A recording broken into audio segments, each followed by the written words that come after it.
each other. Okay?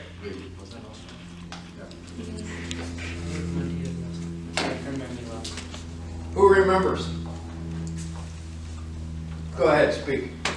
Well, personally, I talked about how not to shoot yourself in the foot as you're training, Okay? or doing anything like. Take decisive action. Who else remembers? I remember Okay. about the excuses. And who talked about that? Who gave the talk on that? English. Very good. I'm glad you said that. What else did we talk about? Fear. Fear. Yeah, fear. Fear. And what else did we talk about? That's it. No, there's No, another it wasn't topic. talking. For me, What was my topic? Willing to stretch beyond your comfort zone? Yeah. Yes. So, now that we've recapped last week, last tidy day, We have more torture this week. we have more stuff this week. Isn't that life good? It's just I figured. never-ending flow. We're going to talk about fear, because I think it's a big problem around here. Why are you all looking at me like you're the deer in the headlights? no. What? Fear. You know what fear means? Yeah, that's why we're looking at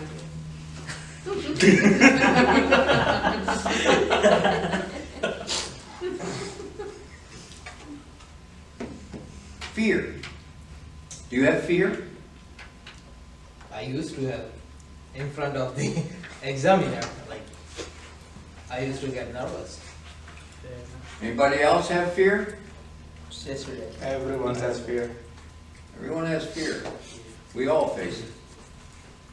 So I have this article that I read and printed up this morning. And it's steps of getting beyond your fear. Okay? There's 7 easy steps. The 7th one is not going to pertain to you. You only have to deal with 1 through 6. Do you think we can get past fear? What was it John Wayne said? I don't know. The infamous, you don't know who John Wayne is? Courage is being afraid and saddling up anyway. Yeah. I've heard that. You've heard that. So, I'll tell you what, Durga. No. You take item number 1 and read it. Read that heading and tell us what your take on it. Read it out loud so we can all hear it. Be aware of the manifestations of your fear. The first step of managing any issue that prevents you from achieving your goals is to be aware that this is occurring. So turn your fear radar on high. Specifically, be aware of the physical manifestations that result when you go into your fear zone. Is it a sensation in the hair on your neck, a tightening in the chest or throat, a feeling of lack of choice or inaction? As you pay attention, you'll become more aware, and that's a critical and highly valuable first step. Tell us what that means. Specifically to Parth and Jay, because they're not paying attention. I'm paying. Open yourself up to fear. That's what it means. You need to be aware of it. What's the first rule in flying? Regardless of what happens, what's the first rule of flying? Fly the Fly the airplane. Drive the car. Fear kills more people than any other emotion. Your worst enemy.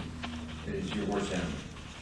People drown, not because they're inexperienced in the water, And because they're scared. because they panic.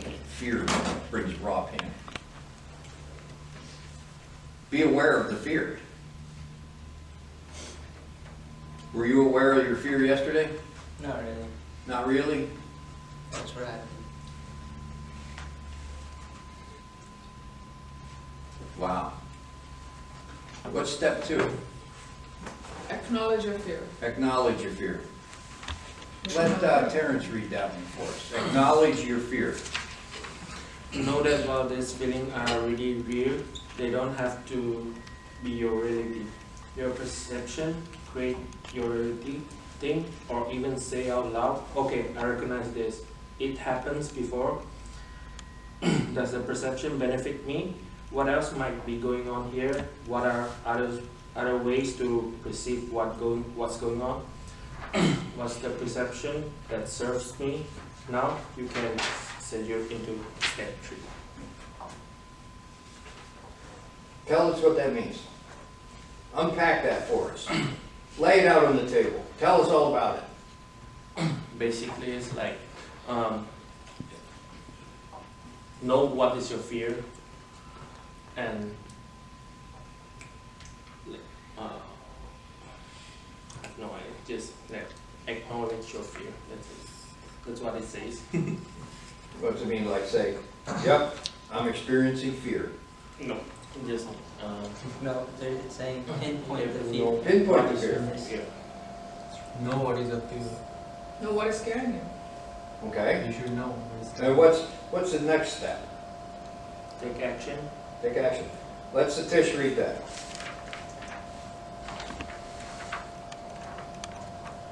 Ask yourself, will this fear get me the outcome I want? Will following it make me feel fulfilled or happy? If the answer is no, now what do I want to do about it? The operative words are I and do. That's because when we are ready to step out of our fear, we need to take responsibility and take action. You then have two additional choices. What's the biggest, hairiest, scariest step I can take to get what I want, or what's the baby step I feel comfortable taking here? Neither answer is wrong, because either way you're taking action. So what's that mean? Do something about your fear. Just don't say. You don't have to take an unconventional route, or you can take a convenient route you feel, but you have to take something. That's what. Take action. Yes. Do something to improve the situation. What's your opinion? I agree Okay. with deal with fear. However, sometimes fear can be more tolerant, so you have to manage it. Know how to manage it too. Like for example, if you have fear of a subject, that you fear of an examiner or an exam or something, so you have multiple problems what create fear. So what you do is you separate yourself from it and you take care of each subject at a time. So now how to deal with my homework, how to deal with the examiner, how to deal with the tasks, things like that. But not to keep things overwhelming you. Just separate yourself and manage the fear. Okay. Was that the last topic on that page? Now there is some other. That's one. There's one more. What's ahead? Recognize what and who make you feel fearful. All right. Hand that to Mel.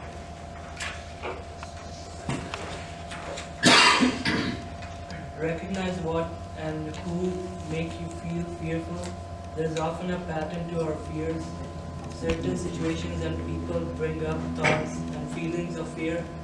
Exploring this will help you recognize these patterns, help you get to the root cause of these fears. The steps will assist you to combat the fear and respond in new and more beneficial ways to respond. to it. Expound on that. Tell me about it. What does that mean to you?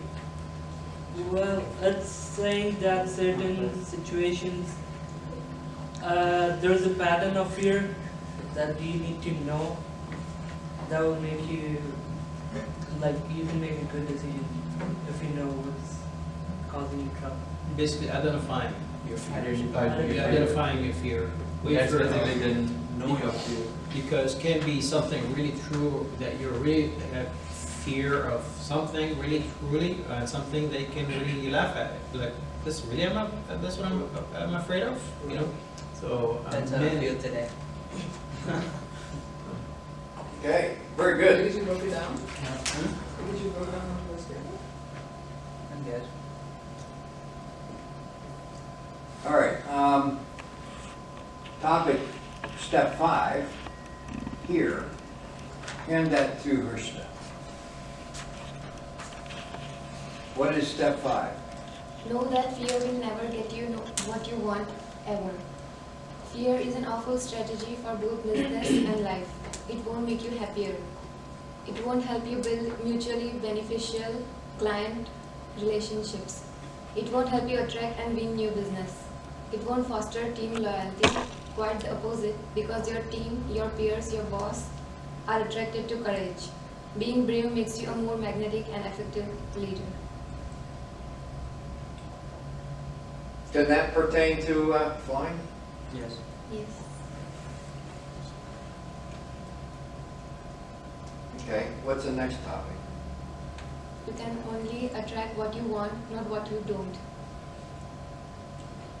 Anybody here believe in the law of attraction? I do.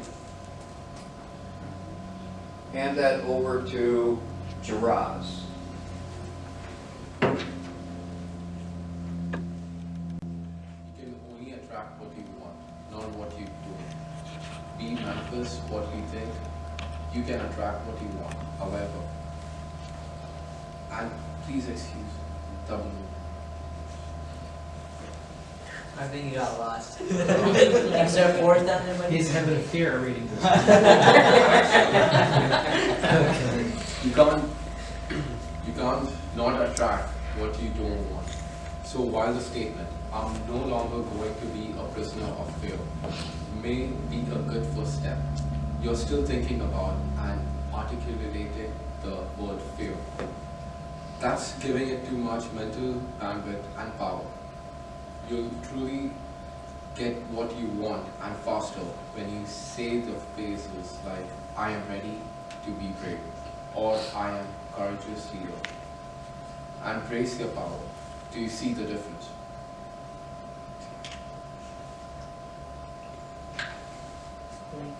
What was that big complicated word in the middle of that? No, it was just in a bracket. What is the word? And please excuse the double negatives here. I heard the word articulate. Yeah. What's that mean? What does articulate mean? Not sure. Read the sentence again. Read since Articulating the word fear. Going in circles.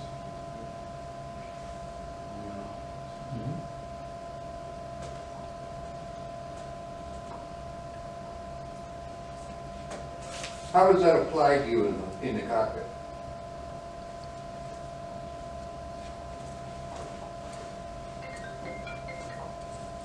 Just like that. There's That's how it goes. look at his face. That's how it applies to it. Distraction. How many times do I have to say no phones?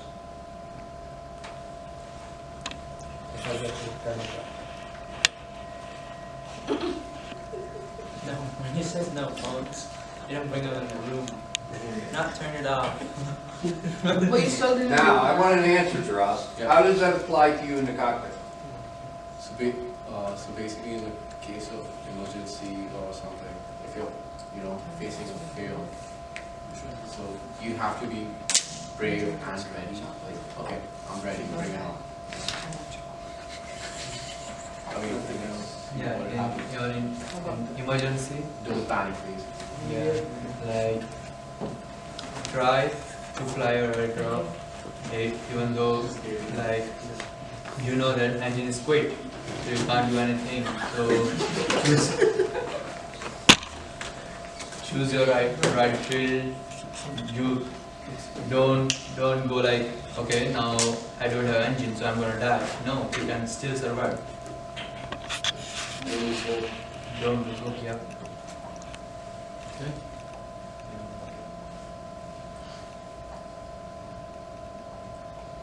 Don't lose hope. You got it. What's the next topic? Perfect. Have the courage to get help to come back to your field. Hand it to Rohit. The guy has long arms. The seventh topic. Now, this is, most of what I read is business related. Some of this is very pertinent to flying, being a pilot.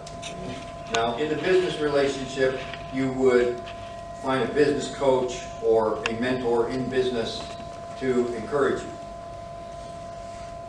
These guys need to look to their instructors if they get into a situation where they're not sure. As a matter of fact, they better be doing it before they get into the situation where they're not sure. Okay, read number 7. Have the courage to get help to combat your fear. The person you bring to the office each day is a reflection of your previous experiences, perceptions and learning. It's affected by your prior careers, education and life, going back to college, high school and our earliest family experiences. As you can imagine, this is all very powerful. When we try to make change, like becoming a brave leader, we often get what we want and faster when we seek out help. So be courageous and contact a therapist, mentor or certified coach to learn how to walk through your fear. And I'm happy. Wow.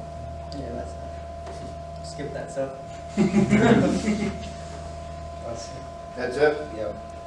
So if you guys run into a situation where you're not sure, who are you going to contact? Instructor. Instructor. Going in the air by yourself. ATC. And you know, First thing is you need to contact yourself. You need to stay calm. So yourself, your first enemy, yourself. That confidence. I learned this, I've done this, I did this many times. Now it's time for me to commit to it and do it correctly. Yeah. And fear, you have to put it aside.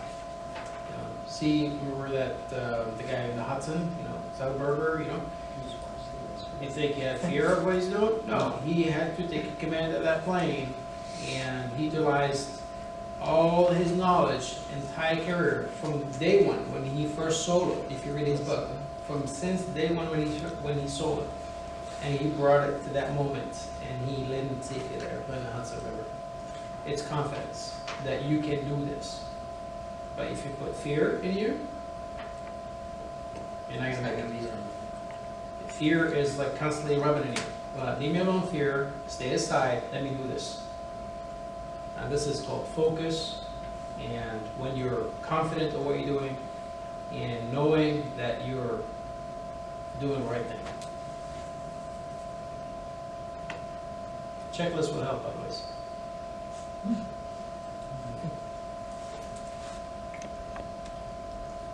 Any input? Not yet.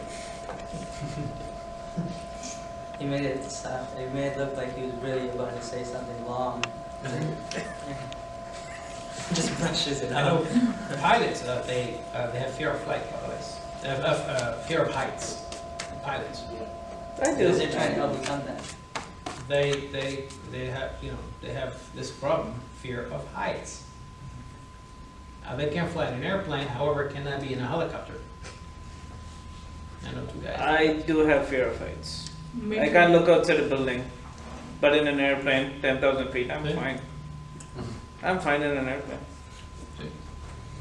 What do you suppose? What would you attribute that to? as far as fear of height, Yeah. you pass it because if this is your passion, but by training, mentally adjust to it. Mentally, you separate from the fear. Now I'm flying an airplane and my mind is doing something else. Versus when you're standing on the building and looking down, like you're stimulating your mind. Oh, this is a problem. So basically, constantly your mind working on something else, which is fear, the trouble of maybe falling or looking down, and some way, what could happen? You know, like when we practice stalls, we have fear not of the stall really. We have fear of the spin. We may spin and we crash to the ground. But if we practice spins, maybe we'll overcome the stalls. So always look for the biggest, the next fear, Yeah. so that you can overcome the previous fear. Yeah. You know, one of the articles I read and analyzed it as fear of heights is a fear of lack of control. Mm-hmm. When you're in the airplane, you have ultimate control. And that's why fear of heights doesn't affect people as readily there in that situation as just standing on a building looking over the edge. Some people, they cannot sit back seat in the car because they like to be in control. They talk to you too much. Hey, it's the way you do it. It's the way you do it like this. I know some. So, Oh my God, we all know somebody. I don't trust your driving. My dad. You don't trust anybody. Because he had fear. Now your input is there. And someone else, fear of someone else may, you know. The weird part about him is he doesn't shut up even when he's on the wheel, you know? Singing, you mean he sings a lot? Let's get to flying. Okay. I was thinking of skydiving. Does that overcome the fear of heights? No, it doesn't. I would love to do it. Yes, I mean, Let's it's go, like- I don't know why I should jump out of a You would perfect jump out. airplane. But I will. $300 though. No, I'm not going. I just Ashwin, jumped. $300. Expensive. Fear fight. Party pay for me, I'll go. Oh, it's so high. And then go there, look at them like for 5 minutes. Okay, it's completely nice.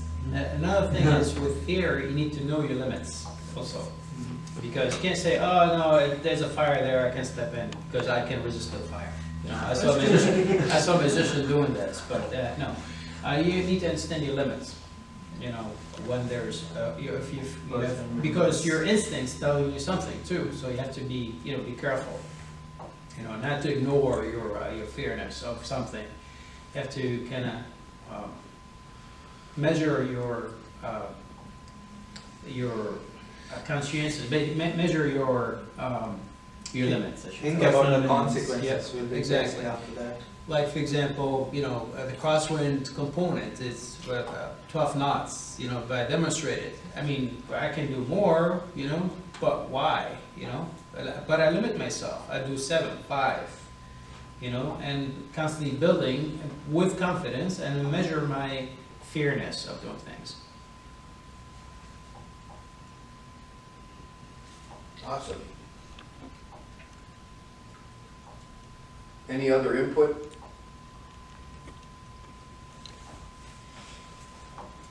Good. Now let's go back and pick up from last week. The first topic.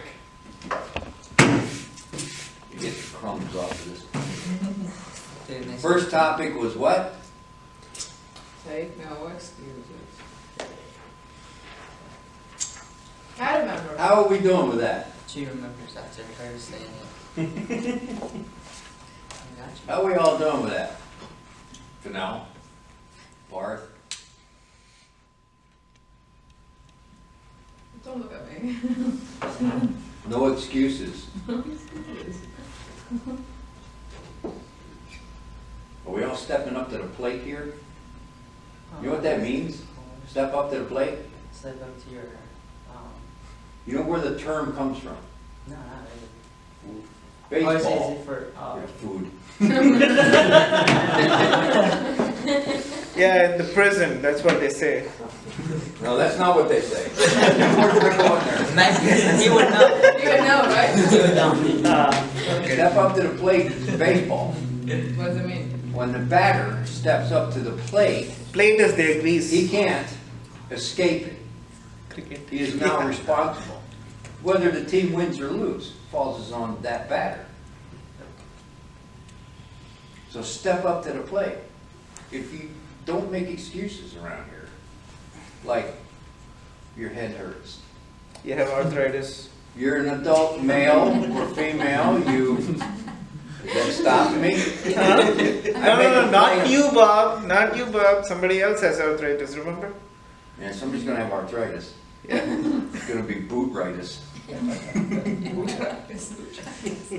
Yeah, that's the three-legged hop to the hospital to get my boot extracted. You're an adult male or female, you have a headache, you take an aspirin and keep working. Because I can't lay down and sleep when I don't feel like it. Work has to be done. So I'm not going to listen to any excuses. Ever. For now. I was wondering what I was saying that for. Well, if you're giving some excuse, do some homework and give a good excuse. Yeah, like That to is learn acceptable. something. Not like my grandpa died in 2 years ago. That's not an excuse. I'm not going to listen to excuses anymore. I want to see action. Action. How long do you have before you're done? Me? Come on. No, the other person I'm looking at. I'm making eye contact. You How know, long with do the you glasses, have? we can't really see who you're looking at. Don't look at me. I've been thinking it's looking at the others. Why? How long do you have? How long? How long is it going to take you? What did you tell us last time? Yeah, what did you tell us last time? A month? It's still the same. But it never A month from now, but No, I'm not 2 doing weeks later. daily time, but I'm gonna work on it. I want to see some action. We don't have time for games on the computer and iPads and phones. You're not here to play games. You're not here to sleep. You're not here to work. You're here to become pilots, to have a career in aviation. Believe me, wherever you go from this place, they're not going to listen to excuses. Headaches aren't allowed to shut you down.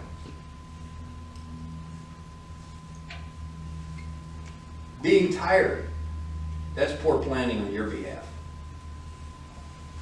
Your responsibility here is to learn. Is that correct or incorrect? That's right.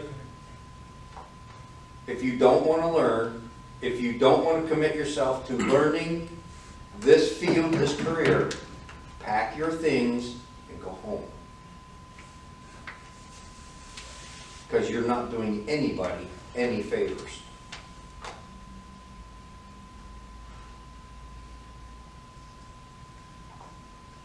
Now it's deadly silent.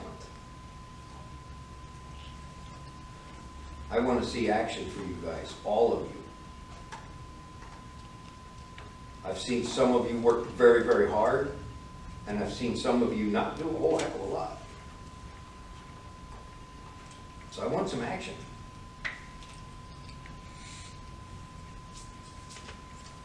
You too. You know I'm looking Me at or you. him? You too. he even opened his eyes this time. All right, guys? Yes, Bob. So next week, we're going to judge each of you by the amount of action I see for 2 weeks. Oh, I can't wait. I'm so excited. All right? Till next week. Cut.